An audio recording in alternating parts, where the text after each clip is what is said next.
ফেসিস্টদের প্রচারণা, ফেসিস্টদের প্রচারণার তো অনেক বেশি বয়স না, এবং ফেসিস্টদের প্রচারণা তো আসলে অন্যরা আলাদা করতে পারে, যেমন আওয়ামী লীগ আমলে আমরা আলাদা করতে পারতাম। আপনি যদি ফেসিস্টদের প্রচারণা বলে কারো জবান বন্ধ করতে চান, এটি আসলে খুব ঠিক কাজ হবে কিনা, আপনার কাছে আমার এটি প্রশ্ন। না দেখুন, এখন তাহলে আপনাকে আরো মূল জায়গায় আসতে হবে যে আওয়ামী লীগ কি রাজনৈতিক কার্যক্রম এই মুহূর্তে করতে পারবে কিনা, বাক স্বাধীনতা বা রাজনৈতিক স্বাধীনতার কথা বলে। এখন আওয়ামী লীগ ফ্যাসিজমের সাথে জড়িত, গণহত্যার সাথে জড়িত, এবং তার বিচার প্রক্রিয়া চলছে। তো ফ্যাসিজমের সাথে যেহেতু তারা জড়িত এবং বিচার প্রক্রিয়া চলছে, এই মুহূর্তে আমরা বলেছি যে তার রাজনীতি করার সুযোগ নেই। তা আওয়ামী লীগ দল হিসেবে যেহেতু তার রাজনীতি করার সুযোগ নেই, তার আদর্শ প্রচারণা করাও আসলে সুযোগ নেই। তো সেই জায়গা থেকেই না, সেটি আপনাদের সিদ্ধান্ত। আওয়ামী লীগ যেমন মানে তার সরকারের নির্বাহী সিদ্ধান্তে সে জামাত ইসলামের রাজনীতি নিষিদ্ধ করেছিল, আপনারাও সেটি করতে পারেন, কিন্তু সেটি আপনার মুখে বলছেন কেন আওয়ামী লীগের রাজনীতি নিষিদ্ধ ঘোষণা করেন? এটা আপনার মুখের কথা, তো এটি একটি কেমন কেমন মনে হয় যে এটি মানে একটা প্রত্যেকটা জিনিসের একটা ইয়া আছে না, আপনি তো নিষিদ্ধ করতেই পারেন ইচ্ছা করলে। সেটিকে আপনি ট্রাই করেছেন বা করছেন আপনারা? যে আপনি বলছেন যে আওয়ামী লীগ রাজনীতি করতে পারবে না, কিন্তু সেটি আপনারা রাষ্ট্রীয়ভাবে সিদ্ধান্ত নেন, সরকারিভাবে সিদ্ধান্ত নেন যে আওয়ামী লীগ রাজনীতি করতে পারবে না। Wasn't it better? মানে না, আমরা তো সেটি সরকারের জায়গা থেকে এককভাবে সিদ্ধান্ত নিতে চাই না। আমরা কথাটি বলছি, আমরা এখন যে কোনো সিদ্ধান্ত বা এই ধরনের জাতীয় সিদ্ধান্তের ক্ষেত্রে রাজনৈতিক ঐক্যমতকে সবচেয়ে গুরুত্ব দিচ্ছি। ফলে রাজনৈতিক অন্যান্য দলগুলোরও এই বিষয়ে মতামতের প্রয়োজন আছে। তো সার্বিকভাবে আমরা রাজনৈতিক ঐক্যমত হলে এই বিষয়ে সিদ্ধান্ত নিতে পারি, কিন্তু একটা বিচার প্রক্রিয়া অবশ্যই চলছে, এবং এই বিচার প্রক্রিয়ার মধ্যেই আসলে এই বিষয়ে একটা সিদ্ধান্ত হবে, এবং আমরা রাজনৈতিকভাবে একটা ঐক্যমতে পৌঁছাতে পারবো আশা করি। কিন্তু আপনারা সরকারিভাবে কোনো সিদ্ধান্ত নিতে বা রাষ্ট্রীয় মানে আপনারা যারা উপদেষ্টা পরিষদ আছেন তারা সিদ্ধান্ত নিতে চান না, আপনারা একটা ঐক্যমতের ওয়েট করছেন, ব্যাপারটা কিরকম? জি অবশ্যই আমরা ঐক্যমত হয়েছে, এটা আপনারা কি করে বুঝবেন? মানে এনি ভাই যদি বলে আওয়ামী লীগ নিষিদ্ধ করে তৈরি করে দিবেন? না, আমরা যদি সেই রাজনৈতিক ঐক্যমতে পৌঁছাতে পারি, এখানে বিএনপি রয়েছে, জামাত রয়েছে, নাগরিক সমাজ রয়েছে, মানে আওয়ামী লীগ ছাড়া বাকি সবাই যারা রয়েছে, আওয়ামী লীগ ছাড়া বাকি যারা। জি অবশ্যই। আচ্ছা, ঠিক। এটা শুধু আমরা বিএনপির নেতাকর্মী সেটা বললে খুবই ভুল হবে। সাধারণ মানুষ সেখানে অনেক ত্যাগ স্বীকার করেছে, এবং কাঙ্ক্ষিত লক্ষ্যে পৌঁছার জন্য আমরা বারবার চেষ্টা করেছি, আঘাতপ্রাপ্ত হয়েছি, বাধাপ্রাপ্ত হয়েছি। সর্বশেষ আপনারাই লক্ষ্য করেছেন যে ছাত্র জনতার আন্দোলন কিভাবে একটা কাঙ্ক্ষিত লক্ষ্যে পৌঁছে, এবং সেখানে এই কাঙ্ক্ষিত লক্ষ্যে পৌঁছার ক্ষেত্রে সেখানে এই দেশে তরুণ সমাজ, ছাত্র সমাজের ভূমিকা খুব উল্লেখযোগ্য ছিল। আমরা সেখানে সমর্থন দিয়েছি, এবং একটা পর্যায়ে আমরা নির্যাতিত হয়েছি, ছাত্ররা নির্যাতিত হয়েছে, ছাত্ররা খুনের শিকার হয়েছে। যারা দেখেন যে হেলিকপ্টারে পর্যন্ত সেখানে ছাত্রদেরকে গুলি করে হত্যা করা হয়েছে, আমরা গ্রেপ্তার হয়েছি ওই পর্যায়ে।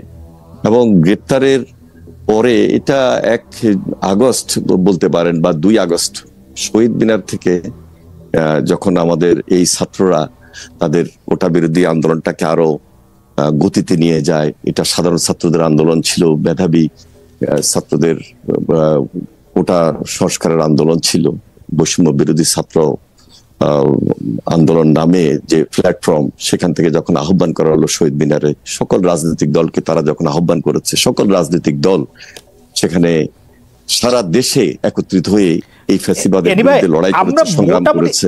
মোটামুটি আমরা যেটি জানতে চাইছিলাম যে অবশ্যই যেটি আসলে উপদেষ্টা ইসলাম যে কথাটি তুললেন, আমরা এই কথার সাথে আসলে সম্পূর্ণভাবে একমত, যেটি আসলে 36 দিনের আন্দোলন না, তার আগেও তারা অনেক কিছু হয়েছে। কিন্তু আপনারা কি মনে করেন না যে আন্দোলনটির আসলে নেতৃত্ব দেওয়া উচিত ছিল প্রধান বিরোধী দল হিসেবে বিএনপির, মানে যদি আমি এটি সরকারপত্র আন্দোলন বলি, সেই আন্দোলনটি আসলে বিএনপি দিতে পারে নাই? এর কিছু এখানে আসলে আমি পক্ষপাতী না। জি জি, আমি কেন পার্ট করব? এখানে ছাত্ররা বলতে আমরা তো একসঙ্গে মিলেই এই ফ্যাসিবাদের বিরুদ্ধে পুরা দেশবাসী একত্রিত হয়েছি। সুতরাং এখানে ছাত্র যে জনতার যে আন্দোলন, সেখানে আমার ভাইয়েরা নেতৃত্ব দিবে, এটাই স্বাভাবিক। যুবকরা, ছাত্ররা নেতৃত্ব দিবে, এটাই তো স্বাভাবিক। আমরা সবসময় দেখেছি যে সেই 90-তে বলেন, তার আগে বলেন, সেই স্বাধীনতার সময় ছাত্ররাই তো অগ্রণী ভূমিকা পালন করেছে। কাঙ্ক্ষিত লক্ষ্যে পৌঁছতে হলে আমাদের টার্গেটটা কি ছিল? দেশকে রক্ষা করা, দেশের জন্য আন্দোলন করা, দেশের জন্য সংগ্রাম করা, ফ্যাসিবাদের বিরুদ্ধে লড়াই করা। এখানে আমি যে খুব ক্রেডিট নিতে হবে, সেই ক্রেডিটের জন্য কিন্তু আমরা আন্দোলন করি নাই। আমাদের নেত্রী বেগম খালেদা জিয়া তিনি সবসময় বলেছেন দেশ বাঁচাও, মানুষ বাঁচাও।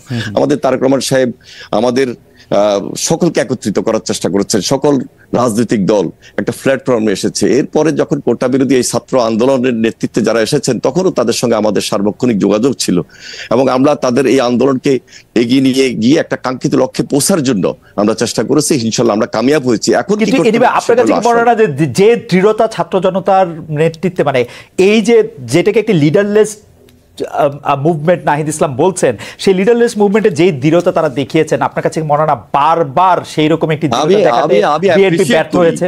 বিএনপি ব্যর্থ হয়েছে, সেই দৃঢ়তা বিএনপি দেখাতে পারে নাই। That's why we have to suffer for 15 years. না, আমরা দেখুন, এরশাদের বিরুদ্ধে আমরা আন্দোলন করেছি 9 বছরে। জি, তখন তো আমরা বলি নাই যে আমরা সকল রাজনৈতিক দল ব্যর্থ হয়েছি। এখানে শুধু বিএনপির আন্দোলন ছিল না, দেশবাসীর আন্দোলন ছিল। সে আন্দোলনে ব্যর্থ হওয়ার কোনো সুযোগ ছিল না। আন্দোলনে একটা ভাইব্রেশন ছিল এবং এটা একটা স্তর ছিল।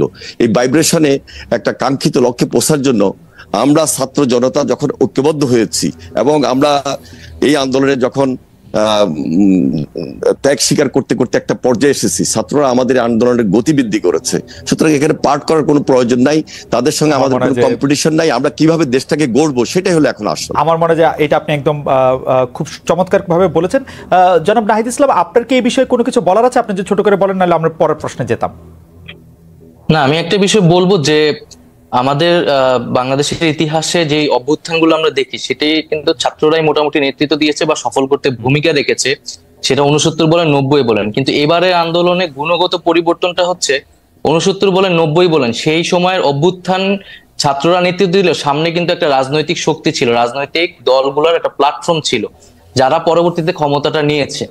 সেটা 69-এ আওয়ামী লীগের নেতৃত্বে ছিল, 90-এ বিএনপি আওয়ামী লীগ সহ নেতৃত্বে ছিল। কিন্তু এই আন্দোলনে কিন্তু আসলে এরকম কোন রাজনৈতিক প্ল্যাটফর্ম বা দল কিন্তু সামনে ছিল না। ফলে 5ই আগস্টের পরে আসলে শেখ হাসিনার পতনের পরে কিন্তু এই দায়িত্বটা আসলে আমাদের উপর এসে পড়েছে, যদি আমরা এটার জন্য আসলে প্রস্তুত ছিলাম না। জনাব ইসলাম, আপনাকে কি একটা কথা বলতে পারি যে একথা ঠিক, আপনার আন্দোলনের শেষ পর্যায়ে বা আন্দোলনের যেখানে নেতৃত্বের মাধ্যমে বা শেষ পর্যায়ে যেখান থেকে আসলে শেখ হাসিনাকে চলে যেতে হয়েছে, পালাতে হয়েছে বা এই সরকারকে ক্ষমতা ত্যাগ করতে হয়েছে, সেখানে আপনাদের ত্যাগটাই সবচেয়ে বড় ছিল, যেটিকে আসলে খুব ভালোভাবে এক বাক্যে বলা যায় যে একটাকে মারি একটাই মরে, আর কেউ নড়ে না সেখান থেকে। সেই জায়গায় আপনারা চলে গিয়েছিলেন। কিন্তু আপনারা কি মনে করেন না যে এই আন্দোলনটা আসলে জুলাই থেকে, জুন থেকে, কোটা থেকে আসলে শুরু হয় নাই?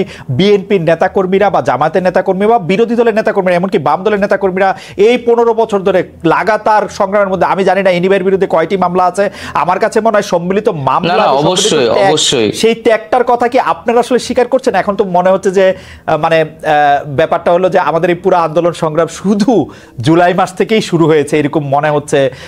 ডক্টর ইউনূস বলছেন ছাত্ররা আমাকে ক্ষমতায় বসিয়েছেন, ওরা যা এটা বলবে সেটাই বলবে হবে। এটা কি আপনারা আসলে ব্যাপারটা কিভাবে দেখেন নাহিদ? না, অবশ্যই এটা তো বিগত 16 বছর, আমরা আরো বলি 111 থেকে যে আমাদের বিরাজনীতিকরণ শুরু হয়েছে, সেই সময় থেকে কিন্তু আমাদের এই রাজনৈতিক সংগ্রামটা এবং আমাদের বিরোধী দলীয় নেতাকর্মীরা যেই আত্মত্যাগ করেছে, নির্যাতিত হয়েছে এবং নির্যাতিত হওয়ার পরেও তারা বারবার মাঠে নেমেছে। তারা নামার কারণে কিন্তু একটা রাজনৈতিক পরিবেশ আমরা পেয়েছি, কথা বলার মিনিমাম পরিবেশ কিন্তু আমরা পেয়েছি, যে জায়গায় আমরা নেমে কথা বলতে পেরেছি। এবং এই অভ্যুত্থানেও আমরা সকল রাজনৈতিক দলের সেই ভূমিকাকে স্বীকার করি এবং তারা ভ্যানগার্ডের মতো ছিল, গুলির সামনে ছিল। এবং ব্যক্তিগতভাবে বললেও কিন্তু ছাত্রদল বলেন বা শিবির বলেন বা বামপন্থী সংগঠন, প্রত্যেকেই আমাদেরকে নানাভাবে সহযোগিতা করেছে। ব্যক্তিগতভাবে আমাদের জীবন রক্ষার্থেও তারা অনেক ভূমিকা পালন করেছে। ওকে, আমার মনে হয় যে জনাব নাহিদ ইসলাম এটা খুব পরিষ্কার করে বলেন। নাহিদ ইসলামের কাছে প্রশ্নে যাওয়ার আগে আমি একটু এনিভাইয়ের কাছে যেতে চাই। নাহিদ ইসলাম, আপনাকে আমি প্রশ্নটি করে রাখি। না, ঠিক আছে, আসছি আমি প্রশ্নে। এনি ভাই, আমরা কিন্তু সবাই যখন এই সরকার চলে গেল, তখন ছাত্র জনতার আন্দোলনের ফলে এই সরকার পাওয়ার পরে আমরা কিন্তু একটা জরুরি প্রয়োজন বোধ করেছিলাম যে আমরা একই ধরনের সরকার, যে সরকারকে কেউ ফেসিস্ট বলছেন, যে সরকারকে কেউ নিপীড়ক বলছেন, সেরকম আরেকটা সরকার চাই না। সেই ইঙ্গিতটা কিন্তু আপনাদের উপরও ছিল, কিন্তু যে আমাদের যে ভয় ছিল, এনিভাবে আপনার কাছে কি মনে হয় না সে ভয়টা খুব অমূলক ছিল না? আমি দুই একটা উদাহরণ দিই। এই আন্দোলনের আপনাদের সহচর সাবেক ডাকসু ভিপি বা ডাকসু ভিপি নূর থেকে শুরু করে সরকার থেকেও কেউ কেউ কিন্তু আপনাদেরকে উদ্দেশ্য করে বলেছেন চাঁদাবাজি, সিন্ডিকেট ইত্যাদিতে আওয়ামী লীগের জায়গাগুলি বিএনপি ও তার অঙ্গ সংগঠনে কেউ কেউ দখলদারিত্ব কায়েম করেছে, নিজেরা মারামারিতেও জড়িয়ে পড়ছে। এ নিয়ে আপনাদের শীর্ষ নেতারাও হুঁশিয়ারি দিচ্ছেন, বহিষ্কার করেছেন, কমিটি স্থগিত করছেন, তবু থামছে না কেন? আমরা কি এটা ধারণা করতে পারি যে এখন যদি বিএনপি জনগণের ম্যান্ডেট নিয়ে ক্ষমতা আসে তাহলে একই ধরনের কাজ আবার করতে থাকবে, যেটি বিগত সরকারের সময় আমরা এটি দেখেছি? দেখুন, আমরা খুব পরিষ্কারভাবে আমাদের কথাগুলো জাতির সামনে আমরা তুলে ধরেছিলাম। আমরা 7 তারিখে আমরা একটা সভা করেছি, সমাবেশ করেছি। সেই সমাবেশে আমাদের ভারপ্রাপ্ত চেয়ারম্যান খুব স্পষ্ট ভাবে কিছু বক্তব্য তুলে ধরেছেন জাতির সামনে। অনেকে সেই সমাবেশটা নিয়েও তখন চিন্তা বলেছিল যে এই মুহূর্তে সভাটা না করলে হয়তো হতো, কিন্তু একটা বৃহৎ দলের কিছু মেসেজ আমাদের ওই মুহূর্তে থাকার দরকার ছিল, এবং সেই মেসেজগুলো পরবর্তীতে সত্যি হয়েছে যে আমাদের যে দিক নির্দেশনা যে আমাদের এই জাতির সামনে, সেখানে বিএনপি কিছু মেসেজ সরাসরি থ্রো করেছে, এবং আমাদের চেয়ারপারসন দেশনেত্রী বেগম খালেদা জিয়া তিনিও পরামর্শ দিয়েছেন। দেখুন, 15 বছর প্লাস পরবর্তীতে এই যে ছাত্র জনতার আন্দোলনে যে ফ্যাসিবাদ পালিয়ে গেল এবং দেশে একটা স্বাভাবিক রাজনীতি আসার মতো সুযোগ তৈরি হলো, যদি 5 তারিখ 6 তারিখে দেশে বা 7 তারিখে এই দেশে যদি আরো বেশি হয়তোবা মারা যেত তাহলে অবিশ্বাস্য কিছু ছিল না, কিন্তু তা হয় নাই। শক্ত হাতে আমরা সেটা মূল্যায়ন করেছি, শক্ত হাতে আমরা সেটা ফেস করেছি। এবং 7 তারিখে আমাদের ভারপ্রাপ্ত চেয়ারম্যানের মেসেজটা এমনই ছিল যে কোনোভাবে যে আমাদের কোনো দলীয় নেতাকর্মী অথবা বিএনপির নামে যদি কেউ কোনো চাঁদাবাজিতে যায় বা কোনো ধরনের প্রতিশোধ স্পৃহা নিয়ে সেখানে আঘাত করতে যায়, তাহলে কিন্তু আমরা সরাসরি পার্টির তার বিরুদ্ধে ব্যবস্থা গ্রহণ করব, এবং সেই ব্যবস্থা আমরা নিয়েছি। এমনও আপনারা অনেকখানি লক্ষ্য করেছেন যে আমাদের দলের নামে কেউ যদি কোনো ধরনের উচ্ছৃঙ্খল বা বিশৃঙ্খল আচরণে জড়িত হয় তার বিরুদ্ধে আমরা মামলাও করেছি, গ্রেপ্তারও করেছি। এখন সেই পর্যায়টি হয়তোবা অনেক কমে গেছে এবং নাই। আমাদের দলের নাম অনেকে ব্যবহার করার চেষ্টা করেছে। আমরা খুব শক্ত হাতে আমাদের দলের পক্ষ থেকে কিছু সিদ্ধান্ত নিয়েছি, সেই সিদ্ধান্ত অনুযায়ী আমরা আমাদের কর্মকাণ্ডকে অব্যাহত রেখেছি। আর আপনি যেটা বলছেন যে দেখেন, গত 15 বছরে 1.5 লক্ষ মামলা, 60 লক্ষ সাধারণ নেতা কর্মীদের বিরুদ্ধে, এবং আমার বিরুদ্ধে অনেক মামলা ছিল। আমাদের সবই ঠিক আছে, কিন্তু কেউ কেউ মাঠের কেউ কেউ বলছেন আপনারা যেহেতু নির্যাতিত হয়েছেন, আপনারা যেহেতু আর্থিক ক্ষতির সম্মুখীন হয়েছেন, আপনারা গেলে সেটি পুষিয়ে নিতে চাইবেন, ব্যাপারটা ঠিক কিনা? না, আমি বলি, আমরা বলেছি বারবার যে আইনকে আমরা নিজের হাতে তুলে নেব না, এবং আমরা আমাদের নেতা কর্মীদেরকে বলেন আর আমাদের অনেক সমর্থকদেরকে বলেন, আমরা সব জায়গায় একটা মেসেজ দিয়েছি। যেহেতু আমাদের একটা বড় রাজনৈতিক দল, গণমানুষের দল, আমাদের নাম ভাঙিয়ে অনেক কিছু অপকর্ম করার সুযোগ দিচ্ছিল।